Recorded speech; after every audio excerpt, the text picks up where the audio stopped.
All right, guys. Well, my name's Dan Warner. Just doing a couple buck stories here for Al for Vitalized Seed. So just kind of go over a couple bucks here. It's just some stories about some of the bucks that I've shot here. So this first one here we got. So I killed this buck in 2020. I did have about 2 to 3 years of past history with this buck. And actually, when I first saw him, he was just a mainframe 8, and he was actually just a mainframe 8 leading up until this season here. I started calling him the brow tine 8 or the brow tine buck. He's had, real prominent brow tines. Other than that, he wasn't anything crazy. The year prior, I would have shot him.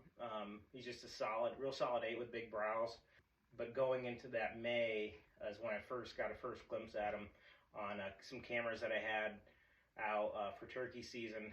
And the first couple pictures I had of him, I could tell right away that he was going to throw off some non-typical points on his right side. And I knew it was him because the left side actually looks completely the same as it did the prior year.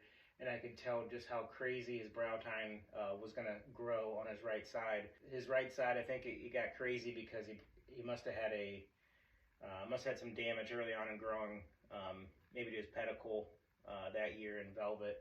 Maybe he dinged it up on something and it just kind of kicked off and threw out some crazy points. But that season I elected that he was going to be my #1 target. Did have some other good deer to hunt, and I came close to having to make a real big decision on a buck, a real big 8 that I really liked just a couple weeks prior. Luckily, at last minute, he didn't give me a shot, but I'm glad he didn't.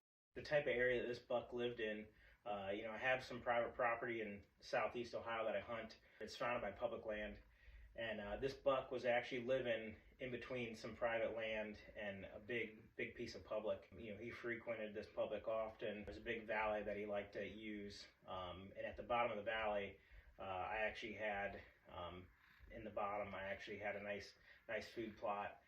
Mostly it was just winter rye, some radish, but the winter rye, really carried that spot. It was a natural crossing anyways that these deer would use, but just by putting a little food plot down at the bottom there, it really did help just make it even a little bit better.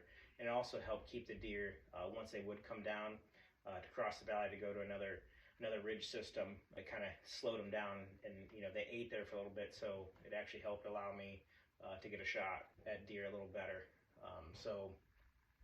Basically, the story behind this one is hunted them all season. This one particular spot, I hunted it 10 times during a season, which